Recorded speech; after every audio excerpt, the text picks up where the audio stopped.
Thanks for everybody for being here. Thank you for buying the book if you're going to buy it, reading the book hopefully if you have or if you plan to. I look forward to taking all of your questions. I guess I thought I'd talk for a little while. Something I also like to do, we have a small group here. Feel free to fill in if you want. But can I ask how many of you watch CNBC? So many of you are CNBC viewers. We usually have a pretty educated viewership, so I'm curious. I tend to like to do this in small groups or large groups. How many of you think the economy is seen its worst days? It's going to improve. Okay. How many of you think that we will see economic growth in 2010? Not just GDP being flat, but actual growth. All right, so not too optimistic. We're in New York. I'm just curious how many of you think we're in for a very tough time here in New York, or perhaps we've also seen the worst of it. Who thinks we've seen the worst of it? Okay.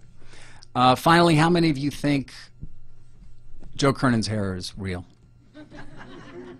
Nobody? Nobody? I'll tell you at the end. You got to stay. I wrote the book. Many of you may have seen. I don't know if you haven't. It's still airing. Our documentary, House of Cards. We spent over a year on that documentary. It was late 2007. I had a lot of people who I'd been speaking to. I began as a banking reporter in 1987.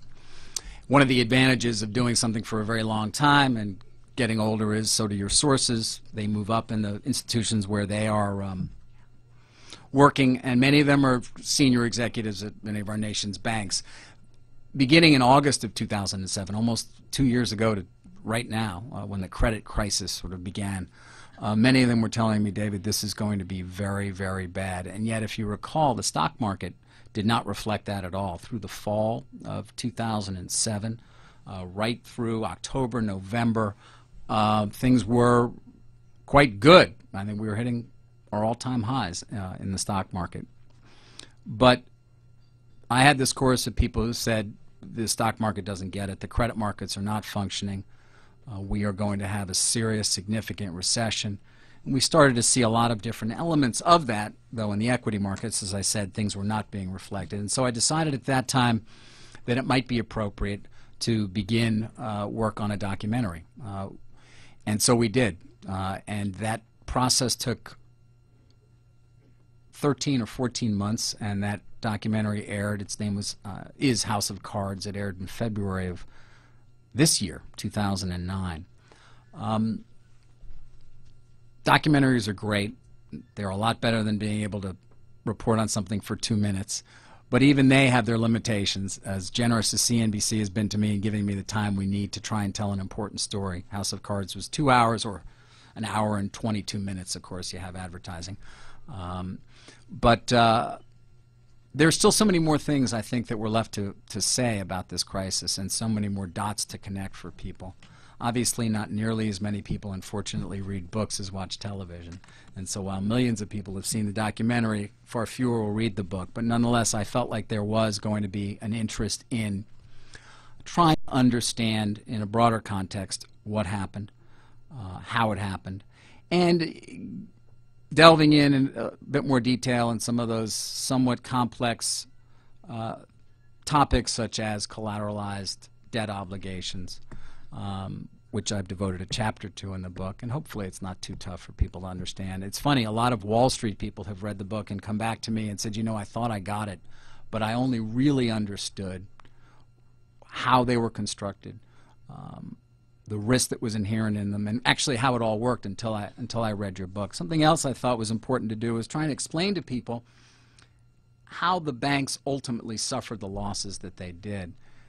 I think we did that to a certain extent in the documentary, but again, in a book, you get a lot more opportunity to go into a good level of detail without hopefully boring the reader. It's only about 185 pages long.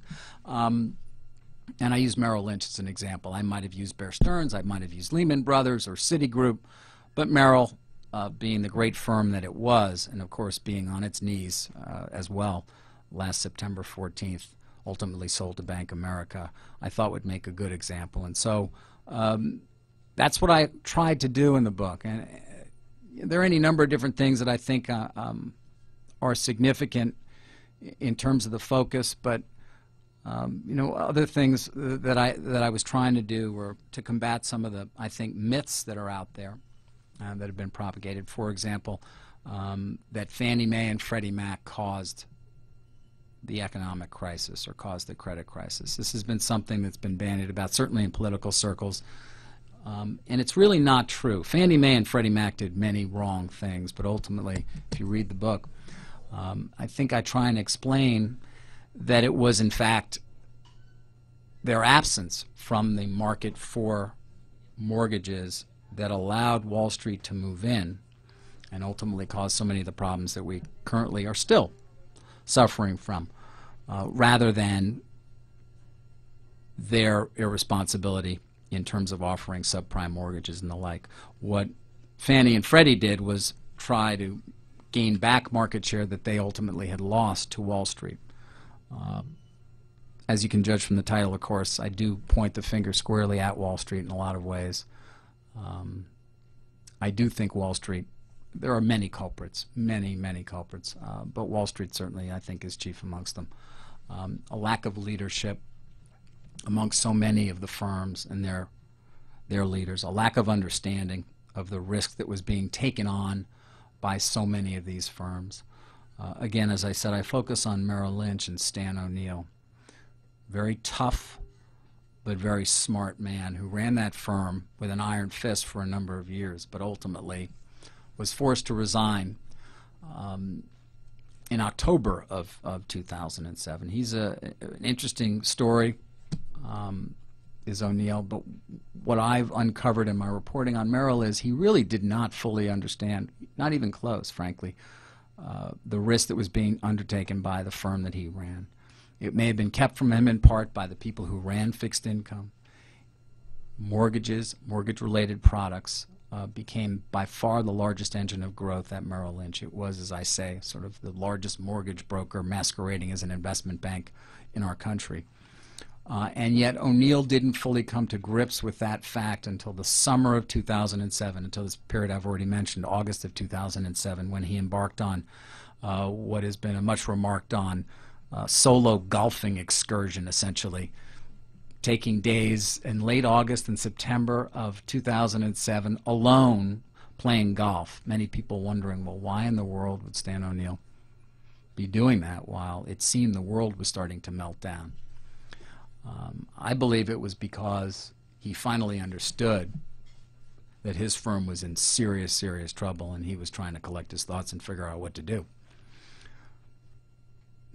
Ultimately, a year later, Merrill Lynch would be sold to Bank America for about $40 billion in a deal that's still being looked at very carefully by regulators. If any of you have watched television and seen these hearings where Hank Paulson and Ben Bernanke get up and have to testify in front of Congress, why they've spent so much time on this is not quite clear to me. But nonetheless, Bank America did pay an enormous price. It would seem for Merrill Lynch, a firm that very well may have collapsed on September 15th or September 16th of last year if it had not been for Bank America coming in.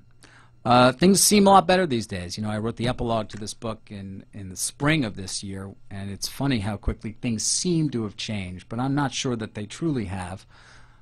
We are still going to be suffering from at least 10% unemployment for some time to come. We've seen a complete retrenchment of the consumer in our country at this point, and there are so many questions about whether this recovery that seems to be reflected in the Dow Jones Industrial Average being at 9,200 is real. Goldman Sachs, of course, is back to making a lot of money, perhaps taking on a lot of risk. But Wall Street is changed. Whether it's changed forever, of course, is a larger question, or even changed significantly is a question. I find myself with far too many questions these days and not many answers in terms of those larger issues as to whether Wall Street is truly going to reform itself, or has been, or will be as a result of the regulatory actions that are being undertaken by the Obama administration, or they hope to undertake.